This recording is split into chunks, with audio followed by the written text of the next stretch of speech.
Hey, what's going on, everyone? Real quick, I just want to talk about this Ruger P95 that I've added to my collection.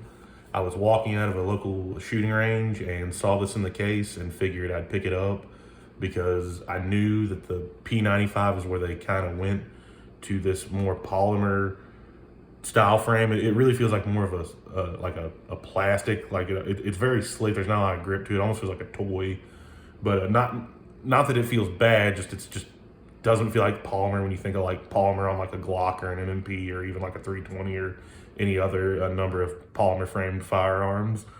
I want to say this is sort of based around something that DuPont made called Duraplast a long time ago. But real quick, we'll safety check the weapon. The gun is unloaded. Now this is the DC model, which means decock only. Which I'm fine with because the first handgun I ever had was a double action, single action that was decock only, and it was that Smith & Wesson 4003 TSW. I've shot this, I've only got about 100 rounds through it. I paid $300 for it, and I didn't think that was a bad price for what it is because it looks like it's been pretty well taken care of.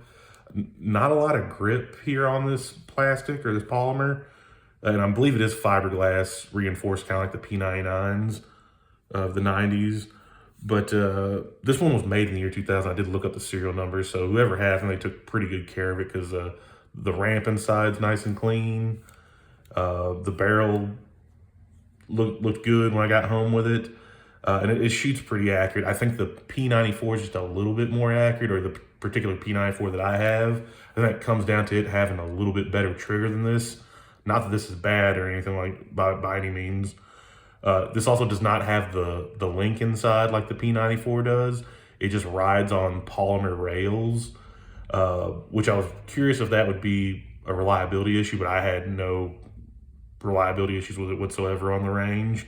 And when I got home and cleaned it, I just put lubricant on those polymer rails and put the slide back on. I haven't had any issues. Real quick though, we'll do the trigger and we'll get out of here. I had recorded a video on this earlier, but I accidentally deleted it, so I just am kind of trying to make a little bit better, quicker one, or a quicker video, excuse me. Real quick, we'll do the double action. Heavy, but it is smooth.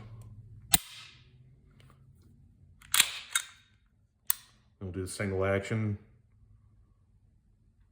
Little take up, then you're right on the wall. Nice, clean, crisp break, and then we'll do the reset. Right there, a little further out. I feel like the P94 has a better break and just a little bit better reset. Because I was looking at my targets, the pictures. I always keep files of them on my computer.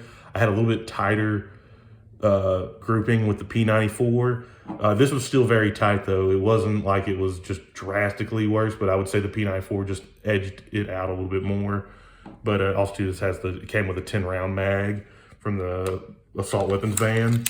But yeah, I think this was a bad gun for $300. I figured I'd throw it in the collection because I was curious as to how it would shoot compared to the P94, being with the internal changes and it being a polymer framed weapon. And again, I think the P94 just has a slightly better trigger, at least my particular P94. But I do appreciate anyone watching, and everyone be safe.